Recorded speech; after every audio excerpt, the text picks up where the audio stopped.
Graça e paz, povo. Gente, trazer mais uma reflexão aqui para mostrar o quanto as religiões são opostas de fato a Deus. São opostas. Na realidade, elas são tão opostas que criaram sofismas. Sofismas que faz com que Deus não seja soberano. No sofisma das religiões. Por quê? Um dos fatos que demonstra isso foi justamente as religiões darem vida a um pseudo ser espiritual que faz competição com Deus, que compete com Deus pelos seus filhos. Ou seja, aquele Deus onipresente, onisciente e onipotente está à mercê de uma sandice religiosa que suscitaram e deram vida, né? E deram vida a seres espirituais, né? Você pode ver que a exemplo de Israel, né? Digamos assim que logo no início de todos, em Gênesis lá, você vê que Deus criou o homem nas suas debilidades, né? E isso não era uma oposição a Deus. A natureza humana foi Deus que criou. Ou seja, todas as coisas foram criadas por Deus perfeitamente, cada uma para o seu próprio objetivo. A tudo que Deus predestinou ao homem. Então, ou seja, tudo estava em harmonia com Deus. Tudo estava em harmonia. Mesmo o homem na sua debilidade. Mesmo o homem nas suas debilidades. Isso não era oposição a Deus. Porque assim Deus criou o homem às suas debilidades. Deus o criou. Não é que Paulo diz lá que a carne milita contra o espírito contra a carne? Desde sempre foi assim. Desde sempre foi assim. São opostos entre si. Desde sempre. Mas qual foi o verdadeiro mal que houve para que essa harmonia entre Deus e o homem ocorresse? Qual que foi o mal? Foi uma palavra que Deus mesmo lançou.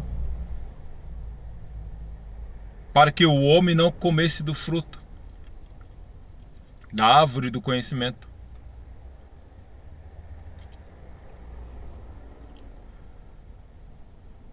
Ou seja, para que o homem tivesse conhecimento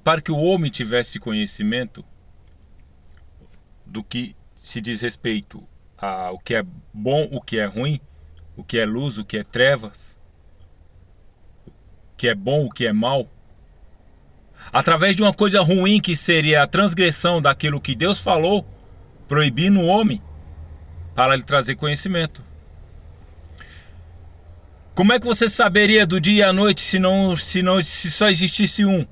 Se só existisse a noite, se só existisse o dia? Como é que você iria distinguir isso? Não teria. O bem e o mal, como é que você iria distinguir se o bem não existisse? Ou o mal não existisse? Então, através de uma coisa ruim que seria a quebra de uma ordem de Deus, através de uma coisa ruim, o homem adquire esse conhecimento.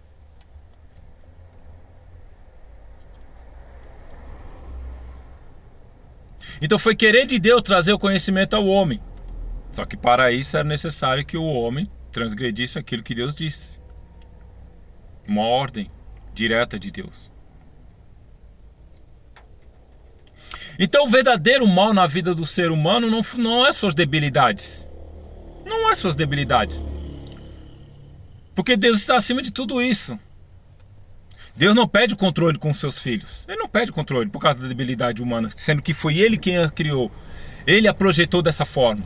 Ele mesmo a projetou. Então não há. Se você for falar que há falha no homem, então você está atribuindo essa falha a Deus, porque o criador do homem foi Deus. Então o verdadeiro inimigo de Deus não é o homem e sua natureza humana. Não é. O verdadeiro inimigo do homem como é que eu posso te dizer? É o seu pendor para para o exagero da coisa. É o seu pendor para o exagero da coisa. Mas esse mal do exagero das coisas é para o próprio homem. Por exemplo, o cara que é viciado na bebida. Um exemplo. Ele tem logo que se abster disso. Porque é um cara que não consegue controlar. Ele causa o exagero da coisa. Ele não quer tomar só uma, quer tomar duas, a garrafa. É o exagero da coisa. Então esse é o mal para o homem. Mas não para Deus. E foi pelo exagero da coisa que surgiu religiões. Foi pelo exagero da coisa que as religiões surgiram. Porque nenhuma religião foi fundamentada por Deus. E sim pela altivez do homem.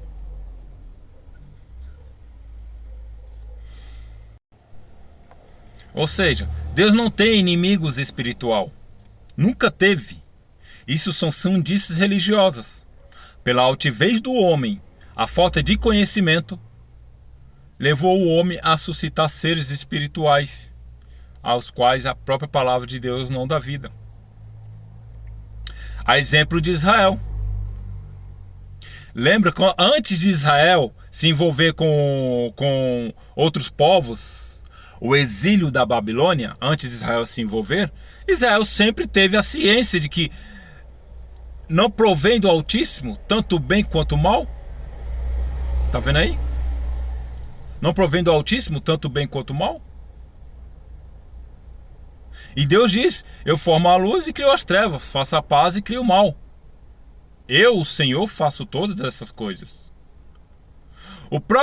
A própria passagem de Jó vai atribuir que Deus deu, Deus tirou. Bendito seja o Senhor. Então Israel sempre teve a ciência de que tudo provinha de Deus. Tudo provinha de Deus. Tanto o bem quanto o mal. Quando foi que começou as sandices de Israel? Naquele período, para aquele tempo. Quando foi que surgiu? Após os exílios babilônico. E se misturar com outros povos que criam em deuses que não existem.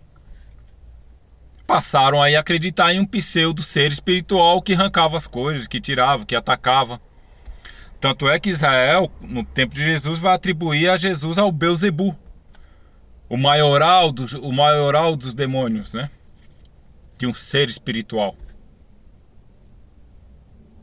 Mas até antes do exílio, antes de Israel se envolver com outros povos, eles tinham plena ciência de que era Deus que provinha tanto o bem quanto o mal.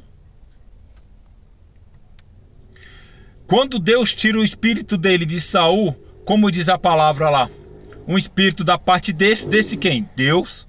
Um espírito maligno da parte de Deus atormentava Saul. Então tudo proveio de Deus.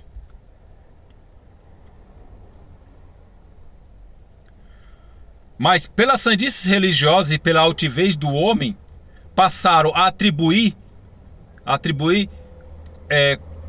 tudo que acontece na vida deles a um pseudo ser espiritual. E fazendo isso, desvia daquele que é soberano, que a todas as coisas fez. Tudo veio dele, por ele e para ele. Ou seja, Deus levantou um povo para demonstrar naquele povo, naquela geração, naquele tempo, para se fazer notório, presente no meio desse povo. E isso ocorreu com Israel.